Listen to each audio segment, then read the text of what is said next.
Hi, I'm historian Craig from MBS History, and this episode is going to be on how to play Axes and Allies, the board game. I'm also going to show you how you can find it, in what formats it can be played, and specifically how you can play it for free. For myself, I do own the original board game. Here we go. As you can see here. But for the past probably 10 years, I have been playing it for free through an online source. I will show you the 3 ways you can do so. So you can of course go over and buy Axes and Allies at your local board game store. Don't know, I'm Canadian, I'm not sure what in America would be called if you have a retailer that sells board games exclusively. Here you are, the classic Axes and Allies game. You can now play it on Steam, as you see here, Axes and Allies 1942. I actually have not played this version, but I imagine it's quite similar to the original game.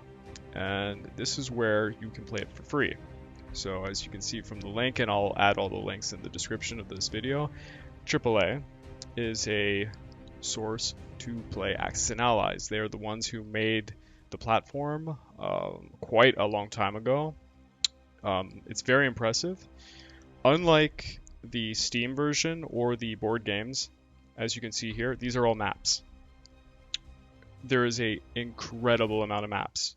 There's anything from Napoleon, Ancient Rome, Lord of the Rings, it's a very fun one, Game of Thrones, to variations of World War I, World War II, and the Cold War. Axes and Allies is primarily a World War II board game, as you can see from this picture. Needless to say, you go over here, you can download the game here, press download, I don't need to go through all of that with you. Maps, as you can already see here, and I recommend if you're going to play this game and you're looking for maps, go to category, high quality maps. Start off with just this cluster, because once you get into the lower quality maps, they differ. Some of them are good, some of them are just unbearable. The original Axes and Allies game it would be this one here, World War II Classic, but we're gonna play what is called Revised. A lot of the people who still to this day play this game online play tournaments and usually use this version, or World at War is extremely advanced, but I know some people play that for tournaments, and Global.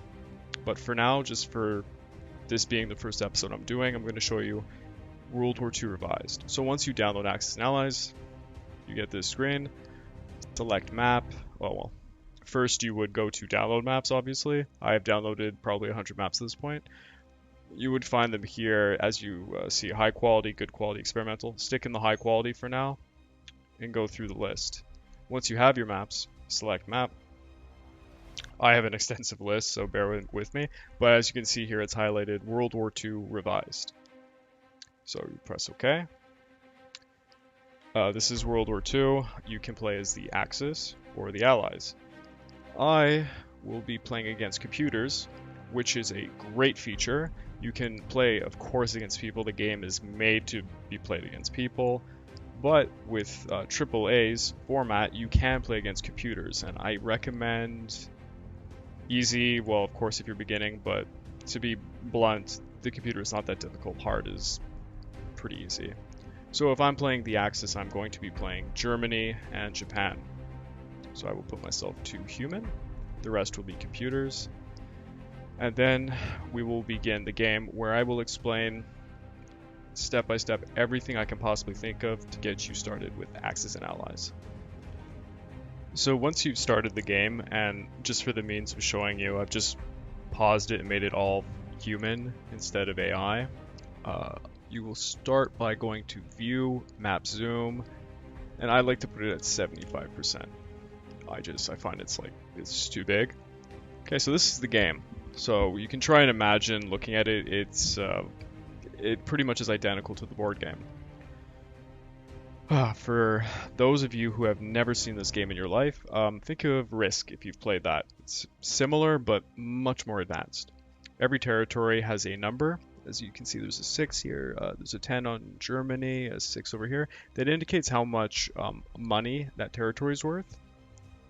So if you take that territory, let's say I am red Russia over here, I take this, which is 2. Next turn, if I've held it, I have an additional 2. And vice versa, if the German takes my territory over here, I would lose 2. You can see on the right-hand corner, shows the players, shows PUs. Oh, here, maybe I can blow this up a little bit. So the money, how much production, how many units you have, and TUV is kind of the overall, it accumulates everything as to what your strengths are. So it just takes in consideration how much money you have, how many units you have. And down here, technology, because in this game you can get technology upgrades, which is quite interesting. Shows your resources, notes, etc. So if you're new, you're going to want to learn about the game. So help is here for you. We have game notes, which this game doesn't have because it's the most basic one. If you were playing something like Lord of the Rings, the game notes is pages long because it's much more advanced. But here we'll go to units first. So there are different units. We will just focus right now on these over here. Every nation in this version of the game has the same units, so it doesn't matter if you're German, Russian, Japanese, it makes no difference. Russians, standard unit, which costs right here, as you can see, $3, is infantry. Over here, it shows you your stats. So, attack, defense, and your movement. Attack is 1. So the way you have to think about this is this game was meant to be played with dice. So from 1 to 6, a dice roll. You would have to roll a 1 for this unit to successfully hit an enemy unit. If this unit was defending, you can roll a 2 or less. So 1 or 2. You look over here, artillery costs a little bit more, attack 2, defense 2, so both are 2 or less. For artillery, when an artillery is beside an infantry, the artillery makes the infantry also go 2 for attack. So artillery is there to support infantry. I hope I'm not confusing anybody, but this is a very important part of Axis and Allies. Some units in more advanced games support other units, which are usually your infantry. So this just boosts them. You can think of it as if an artillery is with an infantry, it just makes it artillery during the battle. It's a weird way of saying it, but that's how I see it. You have tanks, of course. Tanks attack with 3, defend with 3. Oh, and the most important thing is they move 2. So as you can see here, there are territories. Any unit that can move 1 can only move 1 territory. Tanks can move 2. Oops. Okay. Now we have our planes. So this is a fighter. This is a bomber. Fighters can attack with 3, they defend with 4, and they can move 4. But what's important about any of your aerial units, if you were to attack, let's say this fighter was going to attack Germany, it needs to land after it's attacked, if it survives. You cannot land in enemy territory. So if he was to go all the way over here, he would have to come all the way back on your safe territory, which would be here. Luckily, when you play Axis and Allies with this format from AAA, they literally show you, okay, no, you can't go attack there because of the distance. Unless you have special rules placed in the game like kamikazes. Then your plane can just die when it goes over there and there's no problem. Bombers, like your fighters, they can move 6 instead of 4, as you can see here. They attack with 4 and they defend with 1. You do not want your bombers to ever be in a vulnerable position because they cannot defend. Bombers have a unique feature. They can do a raid. As you can see here, 1 to 6 damage, which is the dice roll. You would roll dice and see how much damage you do.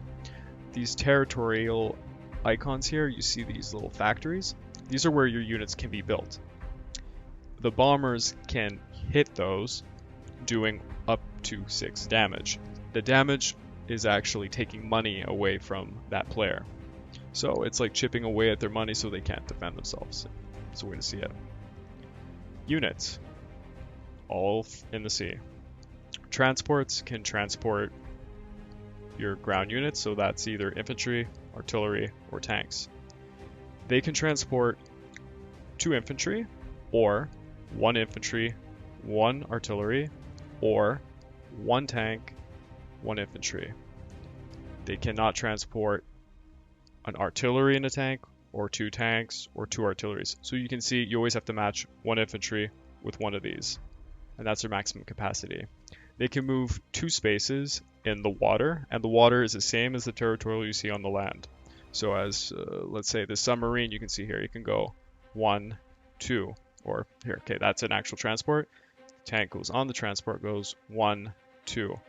To land, you would have to be obviously adjacent to a territory. So this tank went on this, it went over here, the tank could land there.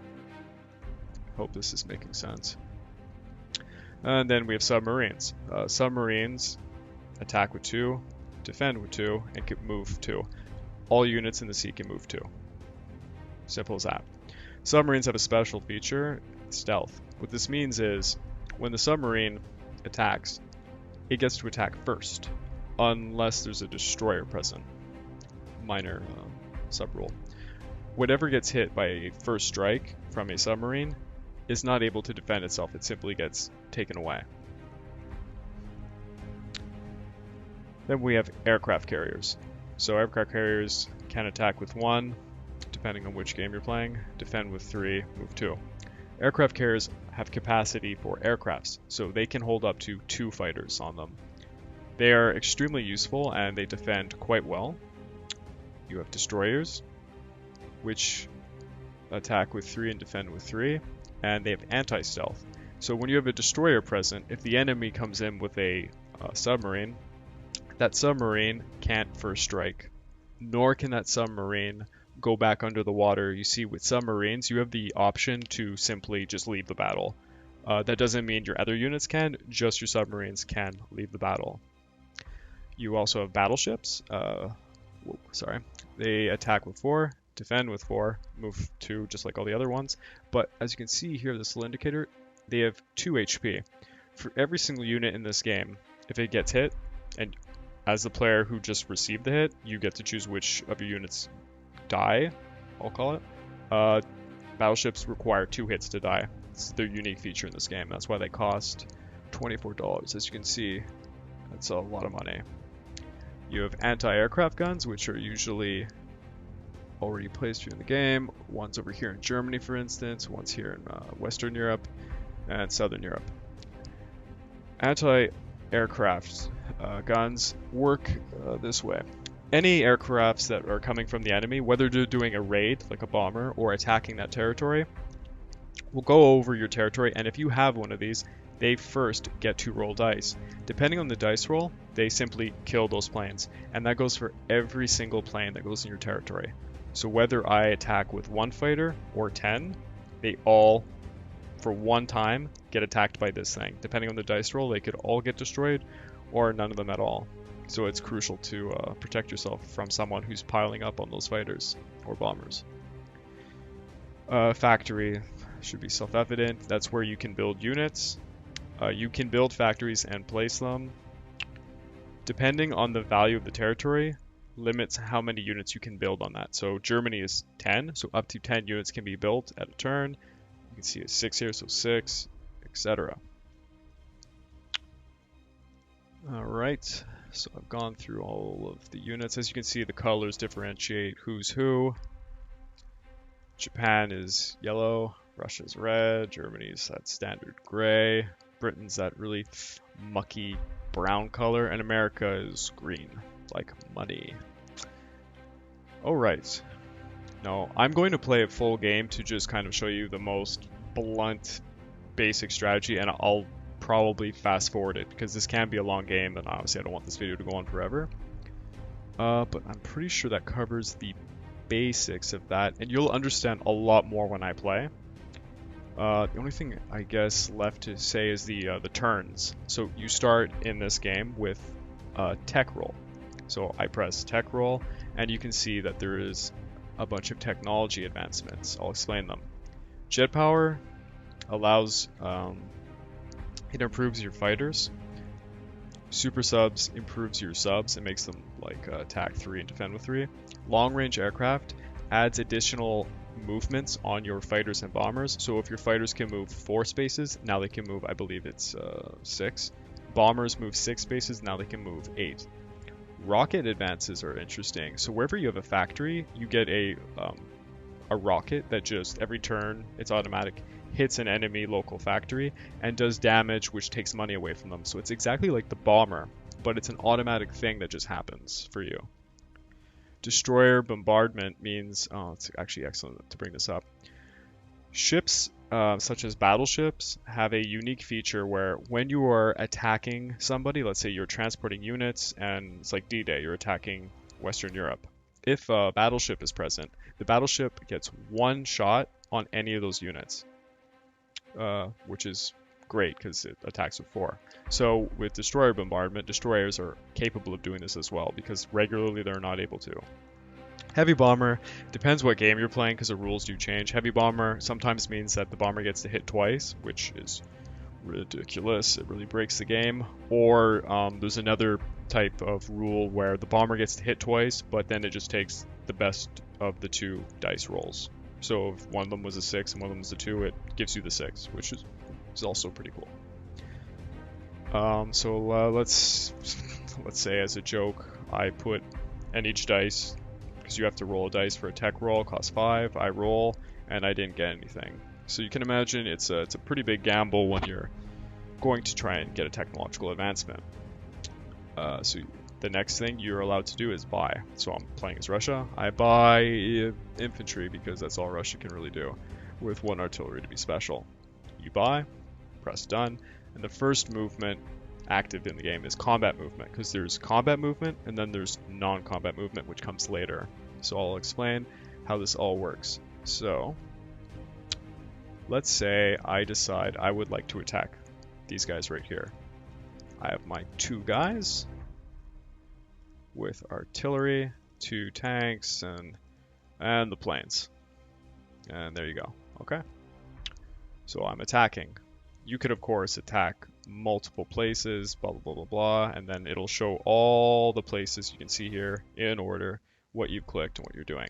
Press done, which initiates the combat. This is showing you a makeup of what the AI shows as dice roll. So as you can see, Russians fire. It shows on the top here, I mean, I don't have to break it down so much for you, but basically these 2 are the infantry. These 2 are the artillery, and like I said, when you match artillery with infantry, they make them 2 or less for both of them. So I got a bunch of hits. The bottom 4 are the fighters and tanks, which are both 3 or less. And this was a completely garbage roll. So I am playing both the Germans and Russians. Usually the AI would just choose its own casualties, but as the Germans now, I choose my casualties. I want to choose the ones that cost the least, you know, my cannon fodder, which is people, and then I get to roll. So now my Germans are defending themselves this turn, and they had a even worse roll. So as you can see, they did terrible. The Russians will lose 1. Now you have the choice. You can retreat, which means the units will just go back to where they came from, or remain, which the Russians would do. So the Russians do, and the Russians just wipe out the rest of the Germans. The Germans get 2 more hits in, and the Russians lose this. Okay? The end of the battle. All the battles you end, and then once that's all done, you go to non-combat move. So, as I said before, planes cannot land on a territory that you just took that turn, or an enemy territory. So I'm not allowed to land here. So these planes need to go back. Let's say I put them back safely in Russia. After holding that territory for a complete turn, they can then land on it. But for the turn you had just taken it, you're not allowed to land on it. And these units stay here. So these units have moved in combat, so they can, as you can see by the clicking, they can no longer move. But my units that did not move in combat are allowed to move in non-combat. So as you can see here, this guy can move over here. I can press undo to stop that from happening. My tank can go 2 spaces, and as you can see, the cursor helps me show where I can go. But I cannot do combat, which would mean going into the enemy territory. Even my ship can go over there if I want. There's not much else to say, so I move everything to the front to defend the motherland, because you want to put your units in the front so the enemy can't come in and claim your territory and your money. I press done. Now, I had purchased units at the beginning of the game, so I get to place them. As you can see here, I have 2 factories, one value of 8, one is a value of 4. So I can place, let's say, 4 units here, and the rest, I press max, here. This finishes my turn. It shows me how much money I get this turn, which is 26, because you accumulate the money that you ended the turn with. As you can see here, I earned $2 more. Thus, I went from 24 to 26. Okay, from this point on, I will restart the game, and I will try to quickly play a full game, just showing you the most mundane regular strategy, I guess you would see, and how the game flows. I hope you will enjoy it. I might fast forward it to make this a little easier.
Alright, so put 1 factory there. 1 factory there. United States gets to go. By the way, for those who actually play Axis and Allies and are watching, like, don't mock me. I'm clearly just putting the most basic first-time crap strategy you can. I'm not gonna put any good spins on this or anything.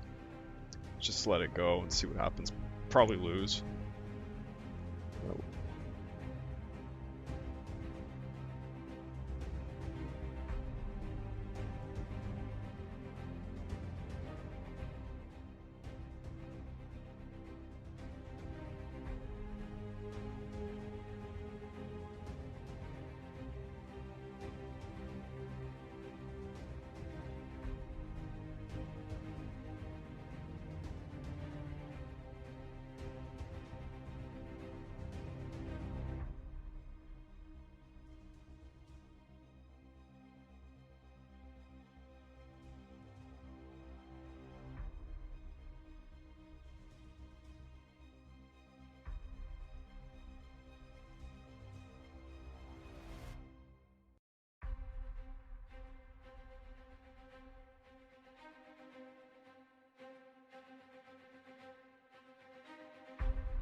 Some bad dice rolls for Russia there. Ooh. Ooh. Oh my god. Russia's just getting the worst rolls.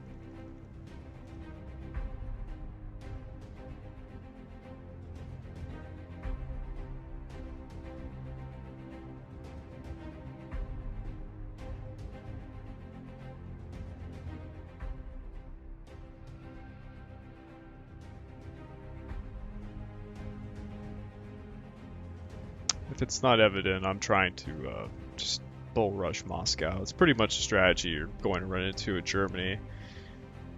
Rush Moscow and hope for the best. Oh, losing Africa. Japanese, I'm doing a pincer movement, simply attacking Moscow as well, which is historically absurd and could never have worked, but, you know, it's a game.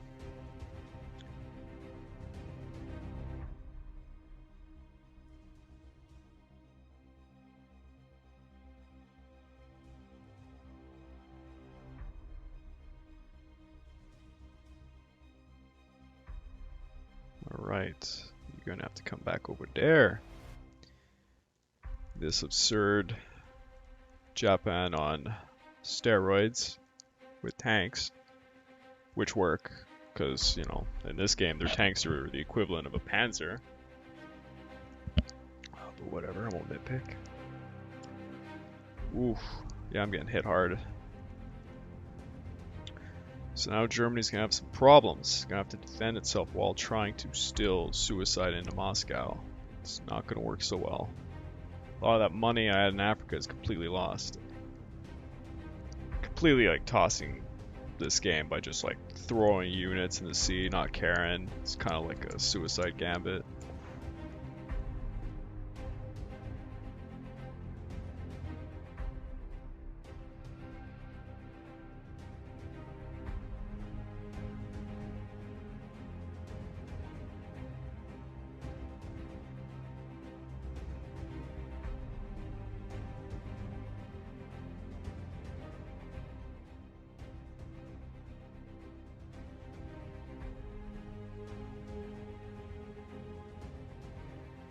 D-Day 2.0. Oh, Africa, no.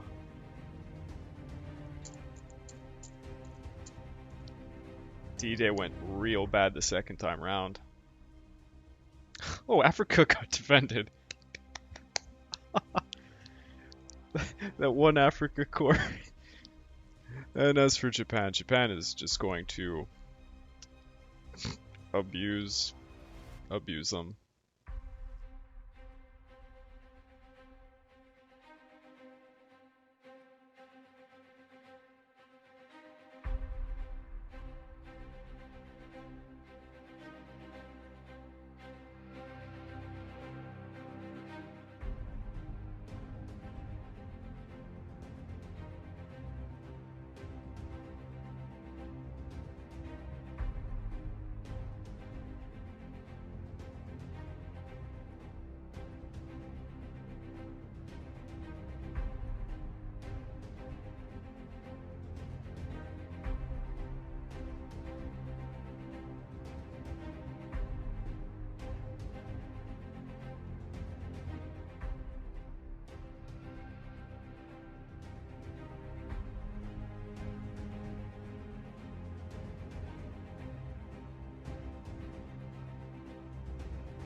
Once you've taken Russia, it's not completely like you've won the game, but more or less you probably you've already won. So I might cut the video there.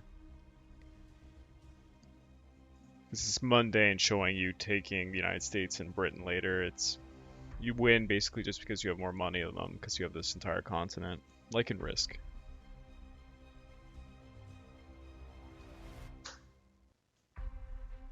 I think I will cut the video once my parrot have taken Moscow. Makes more sense too. A lot of games end there too because your opponent will just quit.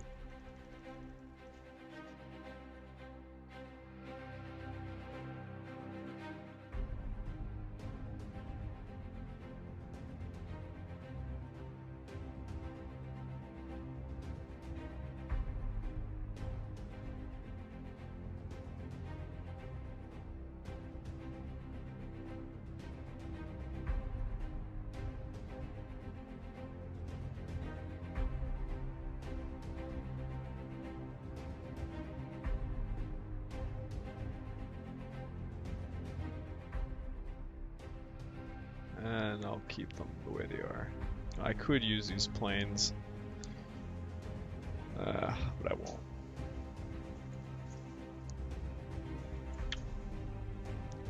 From that point on, you basically won. I could continue to play to show you more, but as you can see here, oh, the axe. Well, I mean, sure, the Allies have a bit more money, but at this stage, they've lost. They're not going to come back. They simply don't have enough troops to bring over. What would happen in this game would be I would start to build transports, as you can see here, and I would slowly hunker down, destroy Britain. The United States would probably push into Africa or over here, but now that I don't have to focus on the mainland, I can just build all sorts of ships, I can build planes, I can kill just about everything here, take Africa. It's pretty much done from there. This was just a tutorial kind of video to show you the basics of it, and I hope to make more videos to show you more advanced maps, more advanced tactics, and just more fun stuff. So this has been MBS History. 各位好，